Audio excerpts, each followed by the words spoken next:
सदगुरु ने पिछली रामायणी में अनेक भ्रांतियों का निराकरण किया था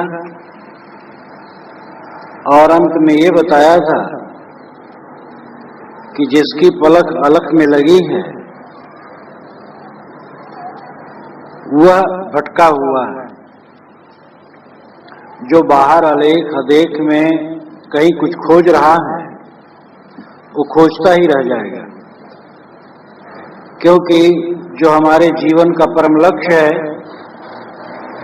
उससे देश काल की दूरी नहीं, और जिससे देश काल की दूरी हो अपना लक्ष्य नहीं। आगे साहब कहते हैं 30वीं रामायणी में, औ भूले खड़ दर्शन भाई पाखंड वेश रहा लपटाई, जीव शिव कहा न सौना चारिव वेद चतुर्गुण मौना, जैन धर्म का मरम न जाना पाती तोर देवघर आना, दौना मरुआ चंपा के फूला मानव जीव कोटसम तूला, और पृथ्वी के रोम उचारे देखत जन्म आपनो हारे, मनमत बिंदु करे असरारा कल्पे बिंद खसे नहीं द्वारा, ताकर हाल होए अद्भुता छो दर्शन में जैन विगुरचा, ज्ञान अमर पद बाहिरे नेरे ते है दूर, जो जाने ताके निकट है नहीं तो रहा सकल घट पूरी। औ भूले खड़ दर्शन भाई, और इसके आगे, हे भाई छा दर्शनी लोग भूल गए। छह दर्शन वैदिक 6 दर्शन है, सांख्य योग न्याय वैशेषिक मीमांसा और ब्रह्मसूत्र। एक लेखक ने लिखा है कि कबीर यहां भूल करते हैं, क्योंकि जैनी लोग 6 दर्शन को मानते ही नहीं हैं। वह कैसे इसमें भूल जाएंगे? 6 दर्शन तो सांख्य इत्यादि दर्शन है जो वैदिक है, जैनी इसको मानते ही नहीं है। लेकिन साहब ने जैनी इत्यादि सांख्य इत्यादि दर्शनों को नहीं कहा। योगी जंगम सेवड़ा सन्यासी दरवेश और ब्राह्मण, ये 6 दर्शन है और इनमें 96 पाखंड यानी शाखाएं। सदगुरु ने जब कहा था तब 96 शाखाएं बताई गई थी, आजकल तो और बहुत शाखाएं हो गई होगी। 6 दर्शन के लोग भूल गए, अपने भेष के टंट घंट में ही लिपटे रह गए, वास्तविकता का बोध उन्हें नहीं हुआ। योगी जंगम सेवड़ा सन्यासी दरवेश 6वां कहिए ब्राह्मण 6 घर 6 उपदेश, 10 सन्यासी 12 योगी 14 शेष बखान, ब्राह्मण 18 जंगम 24 सेवड़ा परमान। ये पंचग्रंथी में रामराज साहब ने बताया। बीजक की कुंजी पंचग्रंथी। पंचग्रंथी के लेखक श्री रामराज साहब बहुत बड़े विद्वान पुरुष थे। पहले वह वेदांती सन्यासी थे। श्री गुरुदयाल साहब से जो कवि परिचय के लेखक हैं, उनसे साक्षात्कार होने पर उनकी दृष्टि बदली और परम पारखी पुरुष हो गए। कबीर पंथ में श्री रामराज साहब के लिए परम पारखी शब्द का प्रयोग हुआ करता है। परम पारखी श्री रामराज साहब,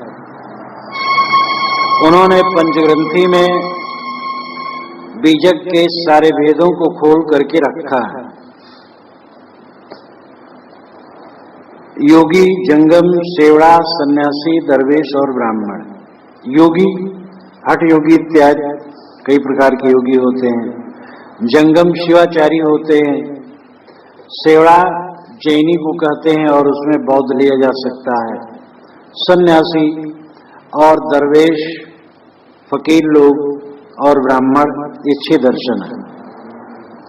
साहब कहते ये सब अपने भेष रेख के टंटघंट में भूल गए, स्वरूप बोध न हुआ, पाखंड भेष रहा लपटाई। अनेक प्रकार के पाखंड, दिखावा और भेष में लिपटे हैं। आज भी कितने ऐसे अखाड़े हैं, वहां जाओ तो देखोगे मैं मूल हूं, दूसरे शाखा हैं, कल्याण का रास्ता यही है, दूसरे यहां नहीं है। ये सब कहने वाले भेषधारी मिलेंगे। कल्याण का कोई ठेकेदार नहीं होता है। कल्याण तत्व तो हमारा अपना स्वरूप है, उसका भेद देने वाला सद्गुरु मिलना चाहिए, जो भेदी हो, उस रहस्य को जानता हो, उसमें स्थित हो। बस इतना ही आवश्यकता है। यथार्थ सद्गुरु मिले और अपनी कल्याण की जिज्ञासा हो, और उसमें किसी मद की मुहर की जरूरत नहीं।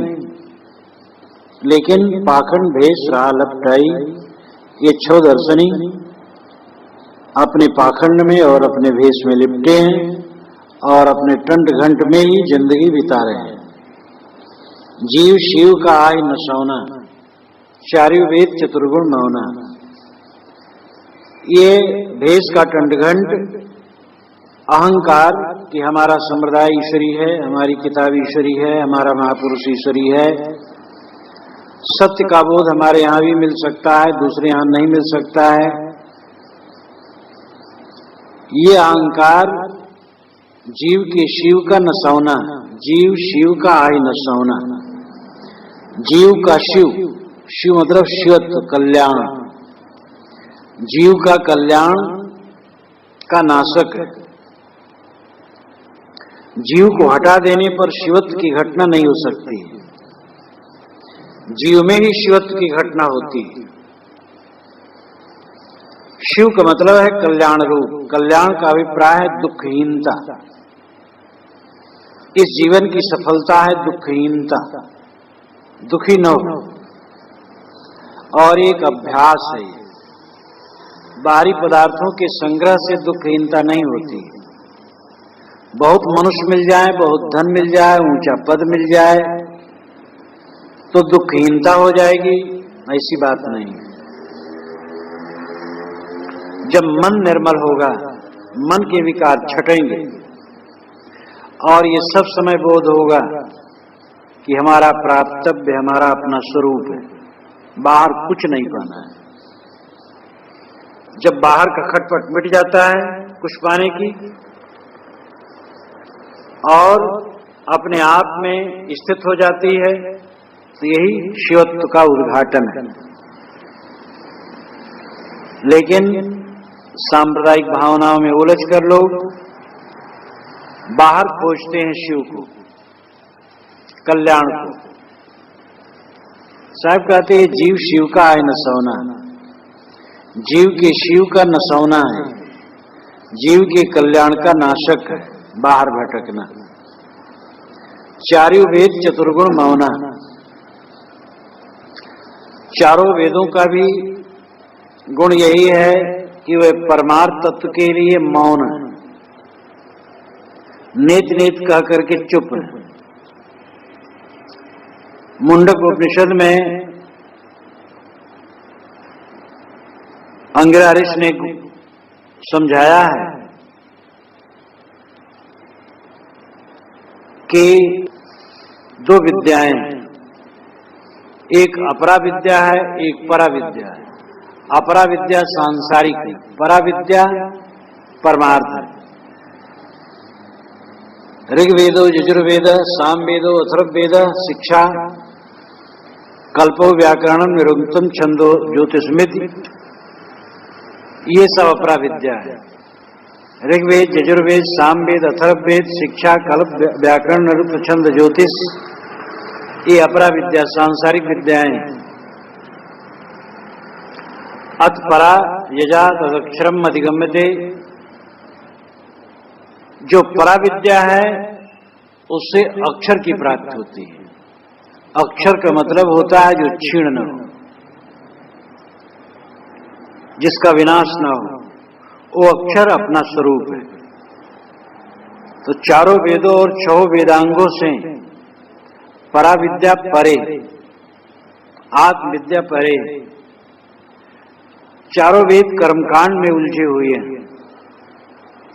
कहीं कहीं उसमें जो ज्ञान का प्रसंग है, कर्मकांडी पंडितों ने उसका भी कर्मकांड परक अर्थ कर दिया। मीमांसक जैमिन ने तो माना है कि अक्रिय अर्थ वेदों में जहां कहीं है वो अनर्थक है। अगर कोई अक्रिय आत्मा कहता है ये आत्मा या ब्रह्म अक्रिय स्थित है तो ये अनर्थक है, इसको परित्याग देना चाहिए। क्योंकि वेद तो कर्मकांड में प्रयुक्त है, इसलिए अक्रिय अर्थ जहां तक मिले वो सब निरर्थक समझना चाहिए। केवल कर्मकांड करो, हवन तर्पण करो, उसके फल में लौकिक और पारलौकिक सुख पाओ, ये माना है। हवन तर्पण से न तो लौकिक सुख मिलेगा न पारलौकिक सुख मिलेगा। आग में द्रव्यों का स्वाहा कर देने से लौकिक सुख क्या मिलेगा और पारलौकिक सुख क्या मिलेगा? एक भ्रम था उनको और वो स्वाहा स्वाहा करते रहे। तो कर्मकांडी लोग वेदों में जहां ज्ञान का भी अंश हो उसका भी कर्मकांड पर अर्थ कर देते हैं। और ऐसे पूरे वेद कर्मकांडों से भरे हैं। साहब कहते हैं चारों वेद चतुर्गुण मौना, चारों वेदों का भी चार गुण है अपना मौन रह जाना परम तत्व के लिए। यानी चारों वेदों का यही गुण है परमार्थ के लिए कि मौन, उसके लिए चुप। वह कर्मकांड, ये हवन करो, ये यज्ञ करो तो ये फल मिलेगा, ये यज्ञ करो तो ये फल मिलेगा। जैन धर्म का मरम न जाना, पाती तोर देवघर आना। साहब जैनियों की तरफ लौटते हैं। जैनी लोग धर्म का मरम नहीं जानते। वह पाती फूल पत्ती तोड़ करके देवताओं के घर में लाके चढ़ाते हैं। दवना मरुआ चंपा के फूला, मानो जीव कूट समतूला। दवना, मरुआ, चंपा, ये फूलों की जातियों के नाम हैं और उनके सिद्धांतानुसार मानो इसमें करोड़ों जीव निवास करते हैं। एक सुई के अग्र पर करोड़ों जीव निवास करते हैं। जैनियों के जीवों की कल्पना अत्यंत विस्तृत है। तो ये दवना मरुआ चंपा के फूल तोड़े, पत्ती तोड़े, देवघर में ला करके मूर्तियों को चढ़ाए तो मानो इन्होंने करोड़ों जीवों की हत्या कर डाली। एक तरफ कहते इसमें जीवे जीव भरे हैं और दूसरे तरफ फूल पत्ती तोड़ तोड़ करके ला करके मूर्तियों पर चढ़ाते हैं। और इतना ही नहीं, और पृथ्वी के रोम उचारे, देखत जन्म आपनो हारे। ये पृथ्वी के रोम भी उखाड़ते हैं। यहाँ पृथ्वी का लाक्षण करते शरीर, बाल उखाड़ते हैं जैनी लोग। दाढ़ी, मूंछ और सिर के बाल राख ले लेते हैं, कंडे की राख हाथ में लगा लगा कर चर चर उखाड़ते चले जाते हैं। कितने बाल मूल से उखड़ आते हैं, फिर वहां कभी नहीं उगता है।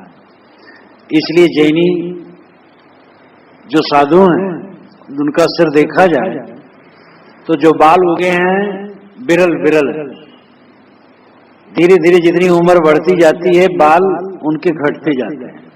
उखाड़ते समय जो बाल मूल से उखड़ जाते वो फिर नहीं उगते।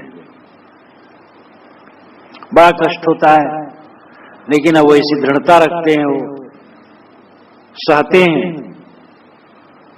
और पृथ्वी के रोम उचारे, देखत जन्म आपनो हारे। साहब कहते देखते देखते अपने जन्म को हार रहे हैं, क्या जरूरत है इसकी, बाल बनवा लें। ये उखाड़ने की क्या आवश्यकता है? मन करे असरारा, कल्पे बिंद खसे नहीं द्वारा। और भी गलत काम करते हैं। अमरोली वज्रौली क्रिया साधते हैं। वज्रौली क्रिया में अभ्यास करके पेशाब इंद्री से पानी खींचा जाता है, उसके पश्चात दूध खींचा जाता है, फिर शहद खींचा जाता है।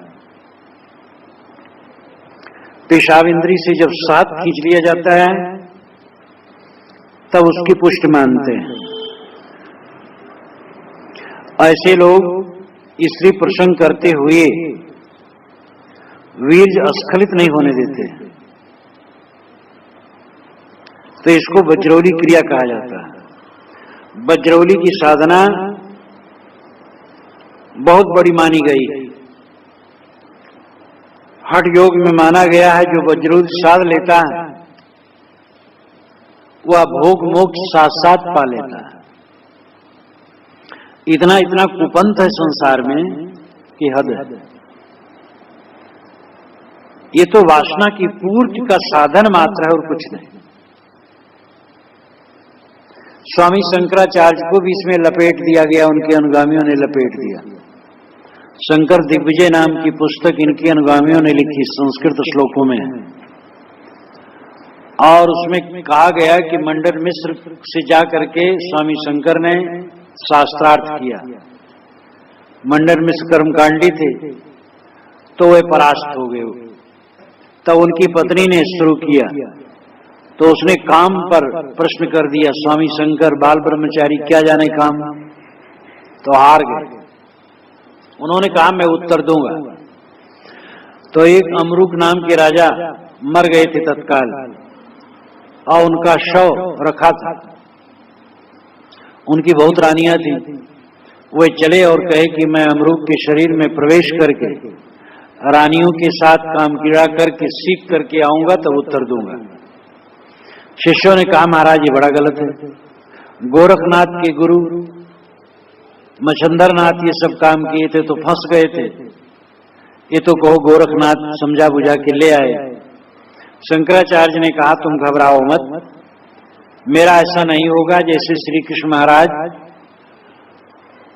सैकड़ों गोप वधुओं के साथ रथ करते हुए अच्युत, वैसे मैं किसी प्रकार च्युत नहीं होऊंगा। घट और मृतिका एक ही, पानी और पानी के बुदबुदे एक ही, इसी प्रकार ब्रह्म और जगत एक ही, भोग त्याग यहाँ क्या है। इस तत्व को जो जान लिया उसको कुछ फर्क नहीं पड़ता। फिर स्वामी शंकराचार्य गए, अमरूक के शरीर में प्रवेश करके जग गए। लोगों ने कहा राजा जग गया, और फिर रानियों के साथ उन्होंने बहुत काल तक उपभोग किया। और जो उपभोग का वर्णन इतना गंदा है, जुआ खेलना और जो जो गंदा वो कहा नहीं जा सकता, इतना श्रृंगार रस भरपूर है। ये वज्रौली क्रिया साधने, वहां भी कहा गया जिसने वज्रौली साध ली है कोई फर्क नहीं पड़ता है। ये शंकराचार्य के चरित्र का हनन है। मुझे बिल्कुल विश्वास नहीं कि स्वामी शंकराचार्य ऐसा करेंगे।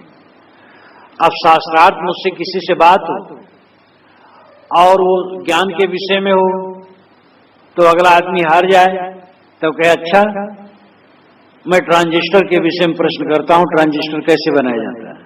अब ये क्या प्रश्न है? ट्रांजिस्टर से हमसे क्या मतलब? आत्मज्ञान से मतलब है। और स्वामी शंकराचार्य काम का उत्तर देने के लिए क्यों पड़ेंगे चक्कर में?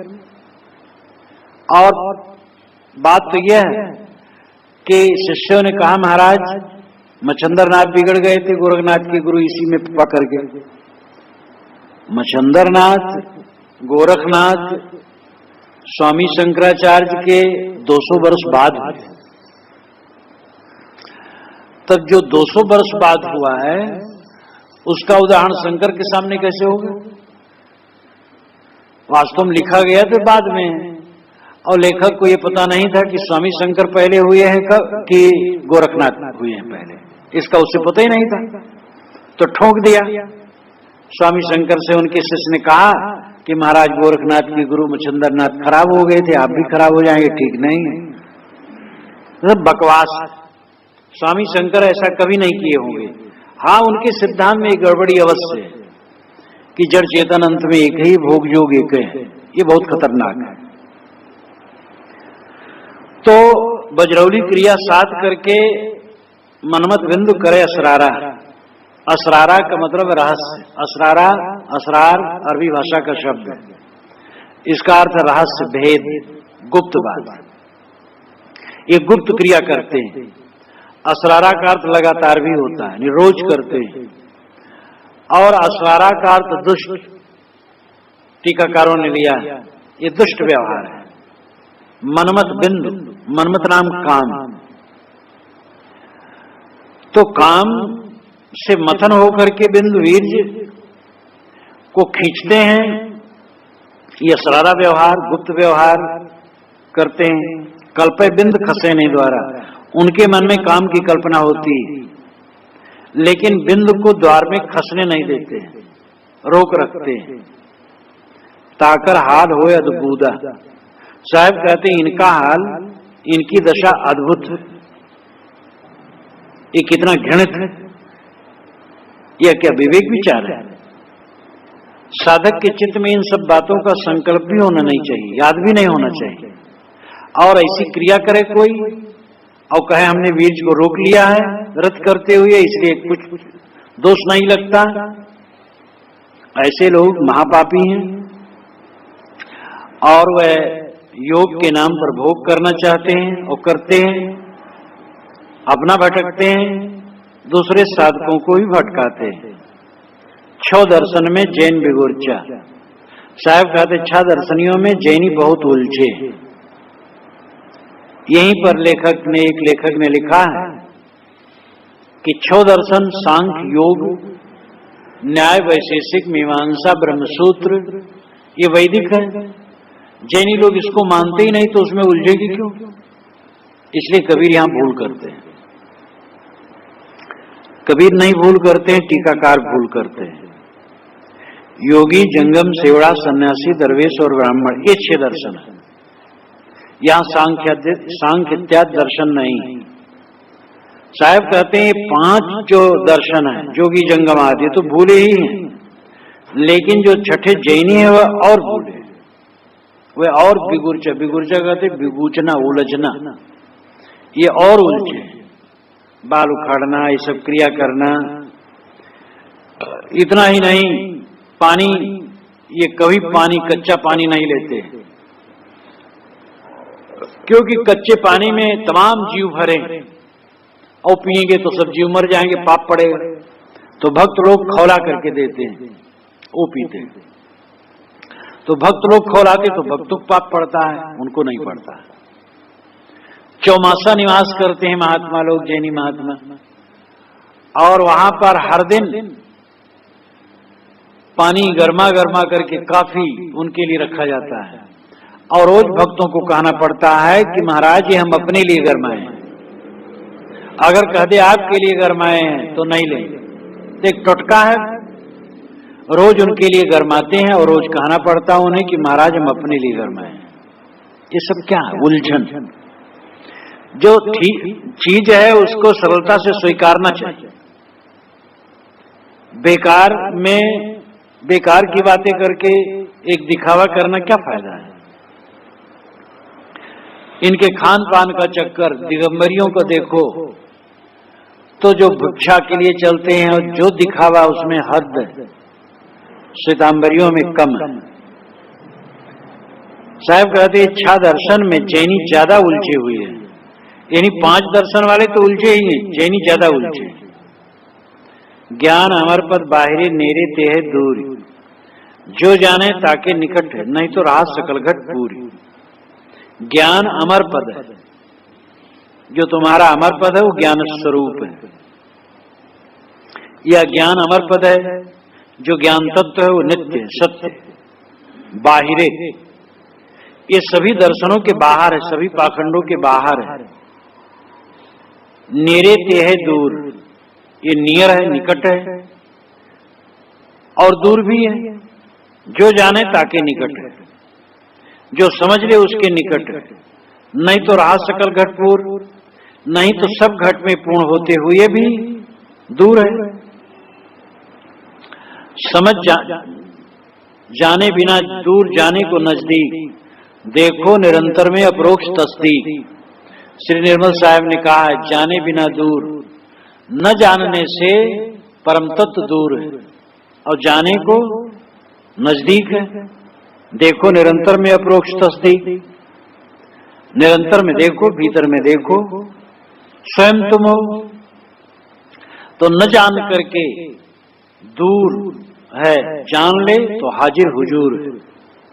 तुम स्वयं हो, जिसे तुम खोज रहे हो स्वयं हो, और उसको पाखंडों में उलझाओ मत, संप्रदायों के भ्रमों में उलझाओ मत। जिसको खोज रहे हो तुम खुद हो, यह दृष्टि अपनाओ। इस प्रकार साहब अंत में ये साखी कहते हैं, ज्ञान अमरपद बाहिरे नेरे ते है दूर। जो जाने ताके निकट है, नहीं तो रहा सकल घट पूरी। सब घटों में होते हुए दूर लगता है, स्वयं होते हुए दूर लगता है, क्योंकि स्वयं को न समझ करके जब बाहर पाने की चेष्टा होती है तो भटकाव के सिवा क्या है। गले में कंठा, नशा खाने से भूल गया और कहता है कि कंठा खो गया, और समझ में आ गया, नशा दूर हो गया, तो कंठा तो गले में है, बाहर कहां खोजना है। सदगुरु कहते हैं, जिसे तुम खोजते हो वो तुम्हारा स्वरूप है।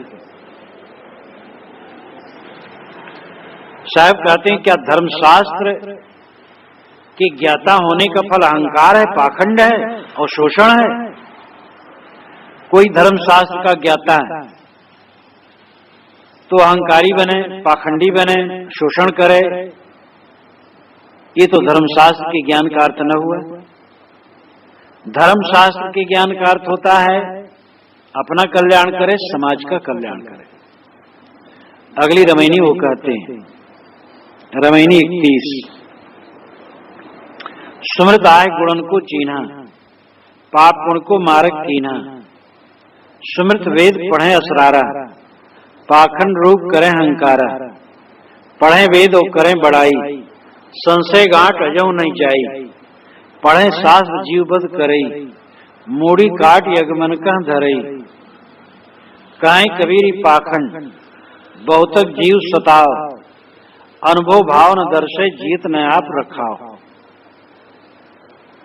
सुमृत आय गुणन को चीना। सुमृत का मतलब अस्मृत। भारतीय परंपरा में, वैदिक परंपरा में प्रथम वेद बने, ऋक यजुः साम अथर्व। ऋक यजुः साम इन तीनों की प्रतिष्ठा थी। अथर्व रचना पीछे, लेकिन अथर्व की विषय वस्तु प्राचीन है।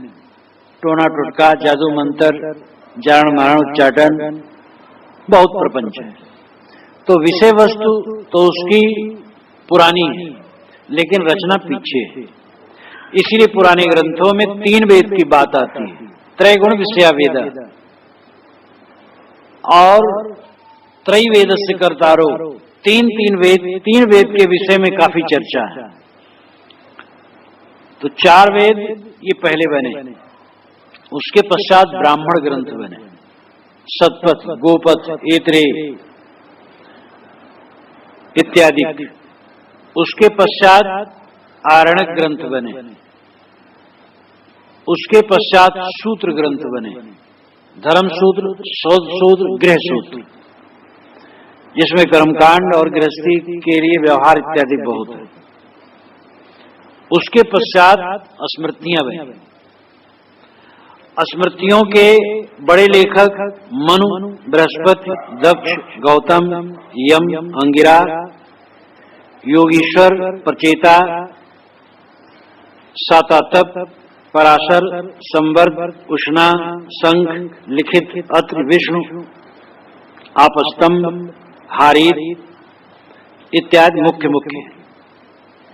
इसके बाद भी कई स्मृतकार हैं। पहले कम स्मृतियां बनी, फिर 100 के लगभग हो गई, 100 से भी बढ़ गई। ईसा के 1000 वर्ष बाद तक भी स्मृतियां बनती रही। मन इत्यादि की स्मृतियां जो बनी, ये नहीं कि उन्होंने ही बनाया है। सभी स्मृतियों में सर्वांग मनुस्मृति, और मनुस्मृति में हजारों श्लोक हैं और काफी सर्वांग हैं।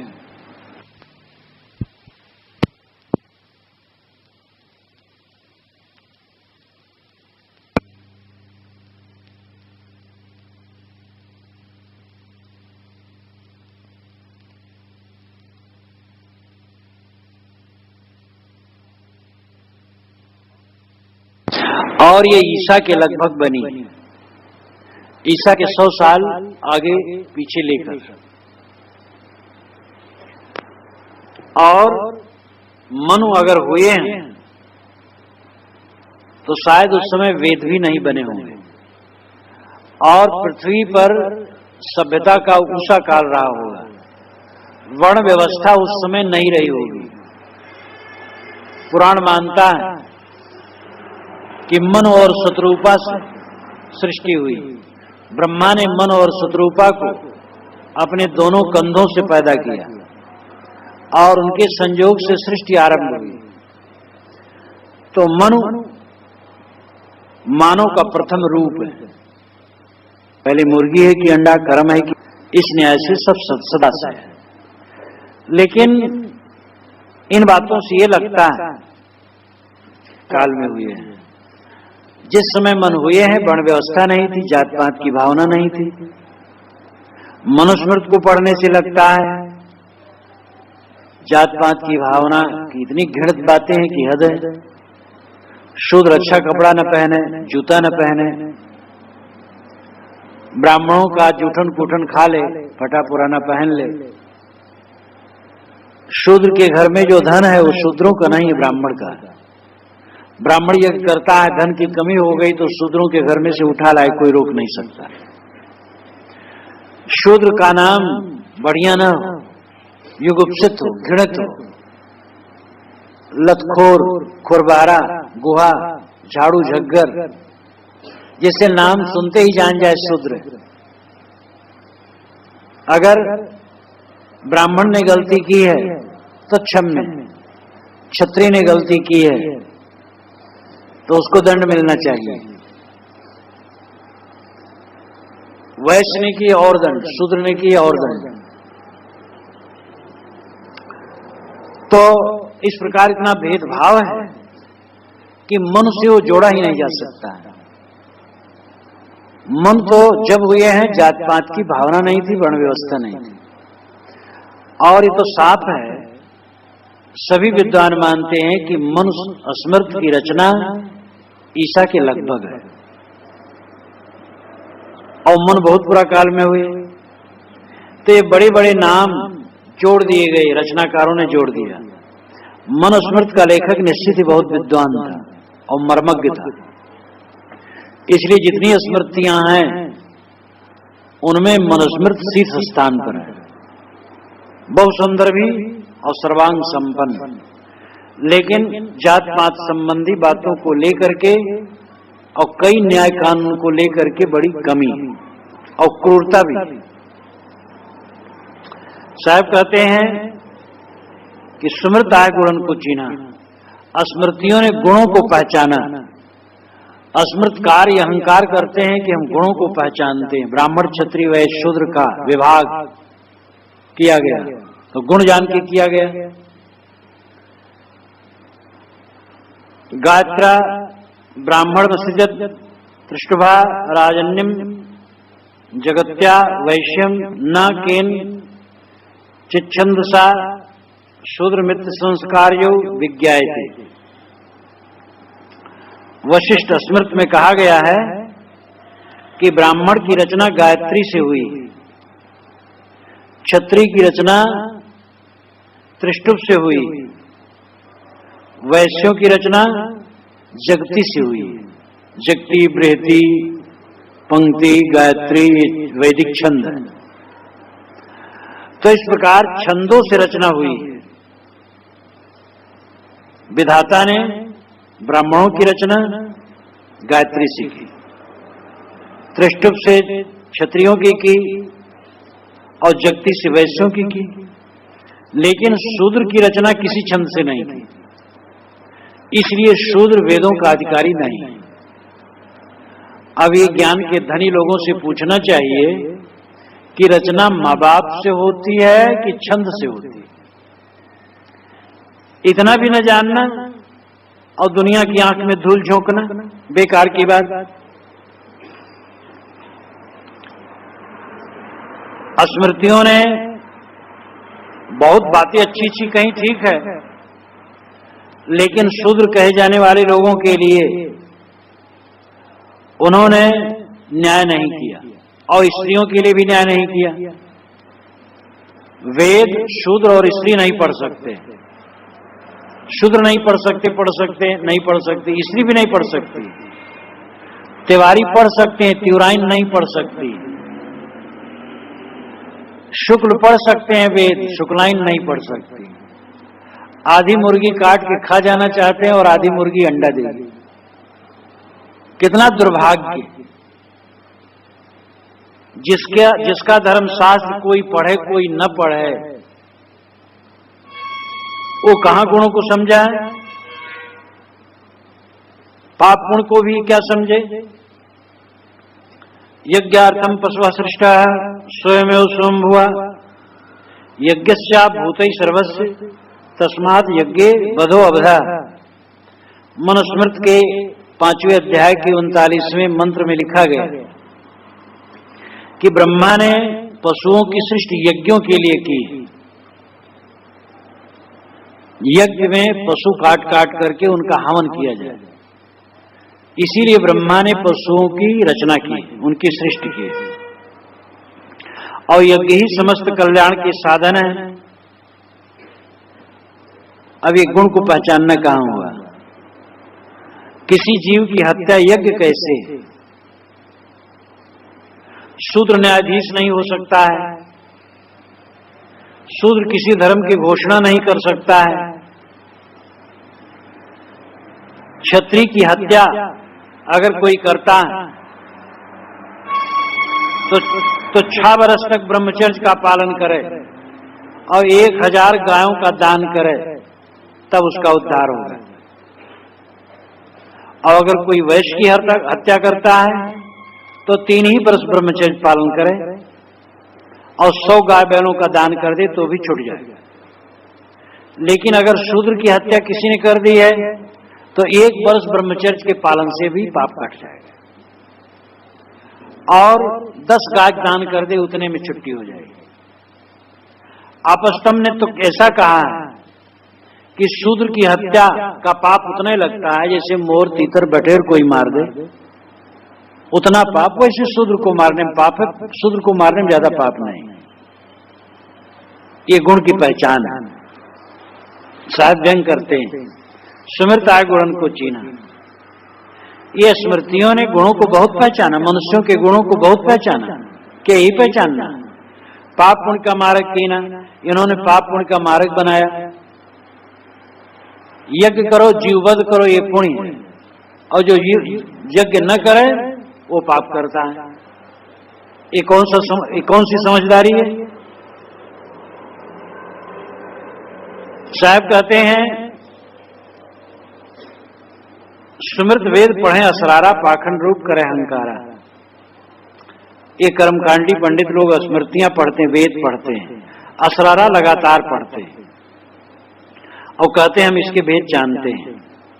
पाखंड रूप करे अहंकारा, पाखंड का रूप बना करके अहंकार करते हम सबसे बड़े, जन्म से ही बड़े।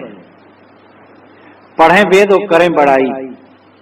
वेद पढ़ते हो अपनी बड़ाई करते हैं कि हम ईश्वरी वाणी के एकाधिकारी हैं, संशय गांठ यजहु नहीं जाए।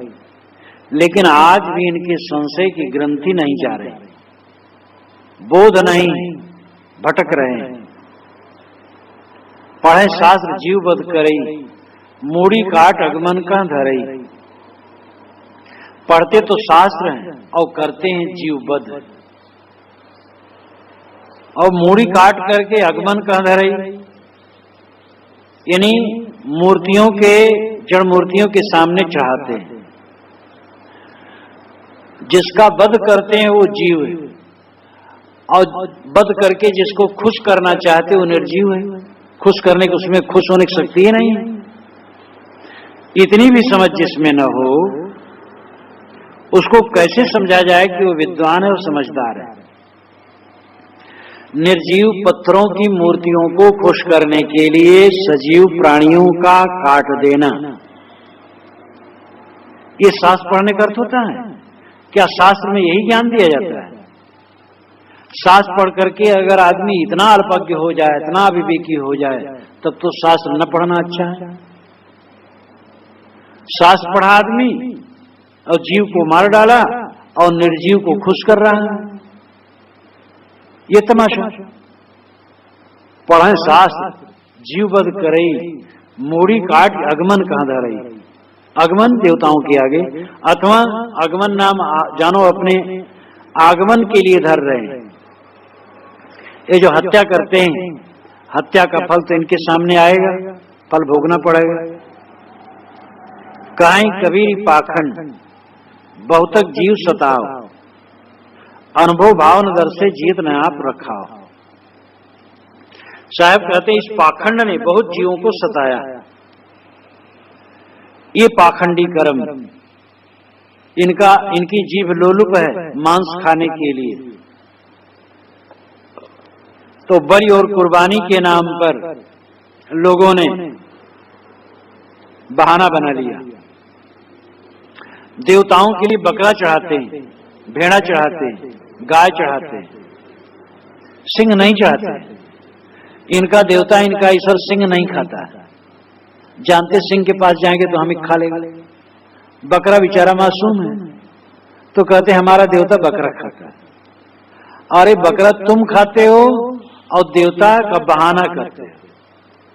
कहीं कबीरी पाखंड बहुतक जीव सताओ। इन पाखंडियों ने बहुत जीवों को दुखाया, मासूम निरीह प्राणियों की हत्या करवाई। अनुभव भाव न दर्शे, अनुभव भाव इनको नहीं दर्शता है।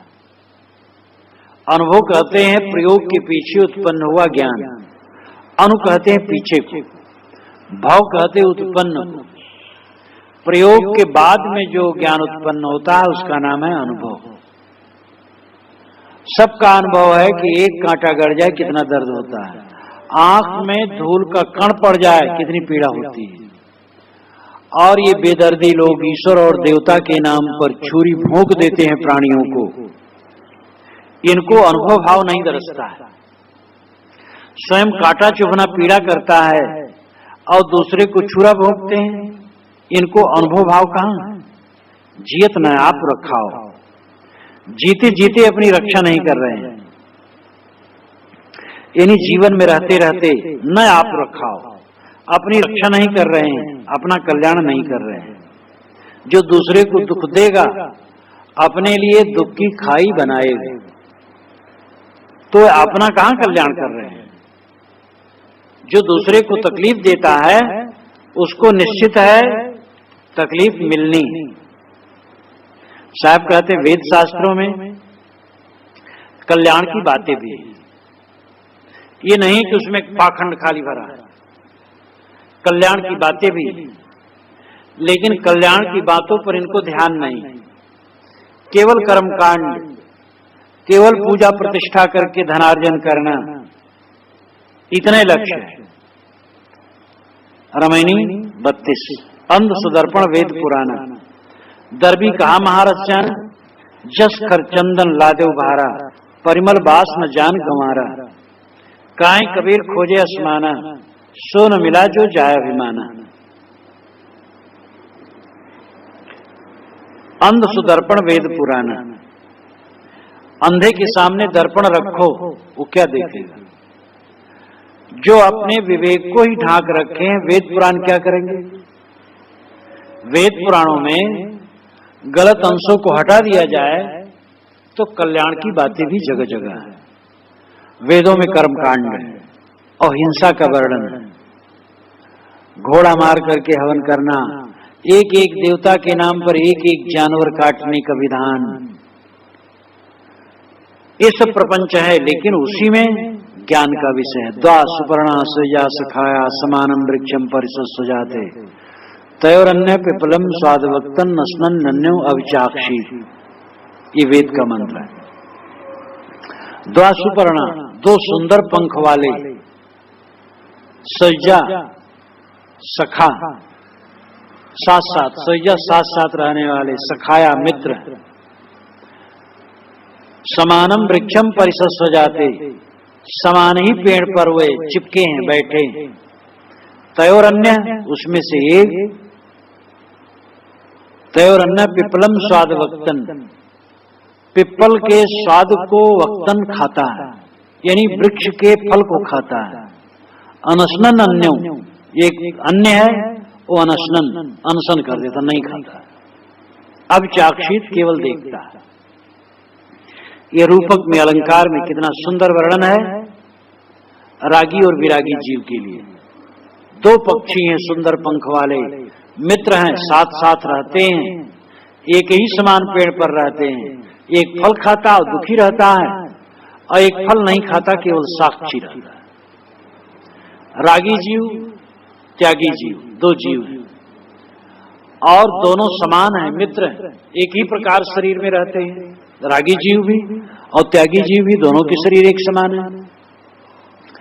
रागी जीव इंद्रियों के भोगों में उलझा है, त्यागी जीव केवल दृष्टा है, इसलिए दुखों से मुक्त है। समाने वृक्षे पुरुषो निमग्नो अनिशया सोचत महिमान जुष्टम यदा पश्यतनमी समस्त महिमान मितवीत शोक। जो भोगों में उलझा वो अनीश है, असमर्थ है, निमग्न है, मोह माया में डूबा। समाने वृक्षे पुरुषो निमग्नो अनिशया सोचति, इसलिए चिंतातुर, मोहिमाना विमोहित। समाने वृक्षे पुरुषो निमग्नो अनिशया सोचत मोहिमाना जुष्टम यदा पश्यतनमी स्मस महिमान विद्वित शोक। लेकिन एक दूसरा है जुष्टम, जुष्टम नाम प्रसन्न, महिमान्वित, अपनी महिमा में, अपनी गरिमा में प्रतिष्ठित है, अपनी महिमा में प्रतिष्ठित है। जुष्टम यानी प्रसन्न, महिमान्वित, अपनी महिमा में, अपनी गरिमा में स्थित है। और दूसरा जीव जब देख लेता है कि मेरे समान ये भी है और मैं दुखी हूं, ये प्रसन्न है, क्या कारण है, तब समझ में आ जाता है कि मैं भोग रहा हूं इसलिए दुखी हूं, और ये भोगों का त्यागी इसलिए प्रसन्न है। तो वो भी वैसे हो जाता है और वो भी कृतार्थ हो जाता है। ये कितना बढ़िया उदाहरण है। और अगर कहा जाए इतने ही में सारा वेद शास्त्र है, तो वेदों में ज्ञान की बातें हैं, पुराणों में भी ज्ञान की बातें हैं, लेकिन अंधे के सामने दर्पण, वेद पुराण क्या करें? जब स्वयं विवेक नष्ट है तो वेद पुराण से क्या लेंगे? दर्वी कहा महारस जाना, दर्वी कहते करछुली को। करछुली अनेक व्यंजनों में घूमती है, लेकिन वो रस क्या जाने। तैसे बहुत शास्त्र पढ़ते हैं और रहते हैं जहां के तहां। भागवत कथा कहते कहते उम्र बीत गई, तमाकू पान नहीं छूटा, तो क्या हुआ? जस खर चंदन लादे भारा, परिमल बास न जान गंवारा। जैसे गधा चंदन का बोझा लादता है, लेकिन वो गंवार, वो मूर्ख परिमल बास, चंदन की सुगंधी को नहीं जानता, केवल बोझा लादे घूमता है। ऐसे कितने शास्त्रों को पढ़ते हैं, शास्त्रों को का बोझा लादे घूमते हैं, लेकिन शास्त्रों का आचरण नहीं, शास्त्रों के ज्ञानों का आचरण नहीं। काहे कबीर खोजे असमाना, सो न मिला जो जाय अभिमाना। साहब कहते लोग आसमान में खोजते हैं, भगवान परमात्मा मोक्ष कल्याण आकाश में, सो न मिला जो जाय अभिमाना, वह नहीं मिला जिससे इनका अभिमान दूर हो। यथार्थ सद्गुरु नहीं मिले, यथार्थ बोध नहीं मिला, इसलिए वाणी का अभिमान करके इतराते घूमते। हम इतना पढ़े, इतना जानते हैं, पढ़ना लिखना चातुरी और वो बात सहल, काम दहन मन बसकरन गगन चढ़न मुश्किल। पढ़ना, गुनना, चतुरताई दिखाना, ये सब सरल है, लेकिन काम का दहन करना और मन को वश में करना ये मुश्किल है। मुश्किल का मतलब ये नहीं कि कठिनाई है न करो, मेहनत पड़ती क्योंकि आदत खराब है, और मेहनत कर लो तो सुबह है और सदैव के लिए सुखी हो जाओगे। तो शास्त्रों का बोझा लादे लादे घूमने से काम न चलता है। साहब ने अन्यत्र भी कहा है, पढ़े गुने क्या कीजिए मन बवरा हो, अंत बिलैया खाए समझ मन बवरा हो। सुगा को बहुत पढ़ाया गया और वो रटता है, लेकिन अंत में बिल्ली पा जाए तो खा लेती है। तो ऐसे माया के पंजे में पिस गए तो पढ़ने लिखने से क्या हुआ? 3 प्रकार के विद्वान होते हैं, छंदोविद, वेदविद और वेद्यविद। छंदोविद वह है जो वेद के छंदों के अंग उपांगों को जानता है और स्वर सहित उसका पाठ करता है और कंठ करता है, वो छंदोविद है। वेद विद्वा है जो वेद के मंत्रों का विवरण पूर्वक अर्थ कर लेता है, और वेद विद्वा है जो जानने योग को जानता है, चाहे वेद पढ़े भी ना हो, देखे भी ना हो। वेद विद, वेद्य नाम जानने, जो जानने योग्य हो। जो जानने योग्य हो उसको जो जाने वो धन्य है। वेद पढ़े ठीक है, शास्त्र पढ़े ठीक है, उसका अर्थ करे ठीक है, लेकिन जीवन में जो जानने योग्य है उसको न जाने तो सब पढ़ना बेकार है। जानने योग को जाने और करने योग को करे, तब जिंदगी की सार्थकता है। इसलिए साहब कहते हैं कि वेद शास्त्र पुराण, इसमें जगह जगह आत्मज्ञान की बात, सदाचार की बात का निर्देश है। लेकिन पहली बात तो कर्मकांडों और प्रपंचों से इतना वो दबा हुआ है कि उस पर लोगों की दृष्टि नहीं जाती, और पढ़ने वालों की भी रुचि है कर्मकांड में, महिमा में, मिथ्या महिमा में, ज्ञान और रहनी पर है नहीं। इसलिए उसका वे मनन चिंतन भी नहीं करना चाहते, आचरण भी नहीं करना चाहते। तो साहब कहते वैसे ही है, अंधे के समान दर्पण बेकार है, और करचुली का नाना व्यंजनों में चलने से क्या हुआ? वो रस कुछ नहीं जानती। गधा चंदन लाता है लेकिन सुगंधी का अर्थ नहीं समझता। इसी प्रकार वेद शास्त्र सब पढ़ते हैं और अर्थ करते हैं, प्रवचन करते हैं, लेकिन जिंदगी की स्थिति ऐसी है कि गिरी हुई है। बड़े आलिम फाजिल हैं, मगर विषयों के बस होकर उसी रास्ते से आ निकले जिधर नादान खिसता है। बड़े आलिम फाजिल हैं। आलिम फाजिल का मतलब विद्वान। फाजिल का अर्थ अधिक भी होता है, अतिरिक्त, ज्यादा, और फाजिल का अर्थ ज्ञानी भी होता है। बड़े आलिम और फाजिल हैं, बड़े विद्वान हैं, लेकिन विषयों के बस होकर उसी रास्ते से आ निकले जिधर नादान घिसता है। एक अज्ञानी आदमी जिधर घिस रहा है उधर वो भी घिस रहे हैं, तो ये ज्ञान क्या करेगा? इसलिए साहब ने पहले इसकी पहली रवानियों में कहा कि लोग वेद शास्त्र पढ़ते हैं, पाखंड करते हैं, जीववध करते हैं, मानवता के बीच में दीवार खड़ी करते हैं, ऊंच नीच की कल्पना करते हैं, शुद्ध मानवता का ज्ञान नहीं करते हैं, और इनका वेद शास्त्र पढ़ना ऐसे रहता है, पाखंड है, अहंकार है इनका। तब प्रश्न हो सकता है क्या वेद शास्त्र बेकार है? साहब कहते बेकार नहीं, उनमें भी सार तो जगह जगह है, लेकिन बस वही है, अंधे को दर्पण दिया गया वो देखता नहीं है, पढ़ते पढ़ते भी लोग नहीं समझते। करचुली व्यंजनों में चलती लेकिन रस नहीं जानती, गधा चंदन लाता है सुगंधी नहीं जानता, तो ऐसे पढ़ करके भी आचरण नहीं करते हैं। उनकी दशा यही है, अगर ग्रहण करें तो उसमें भी जगह जगह बातें हैं।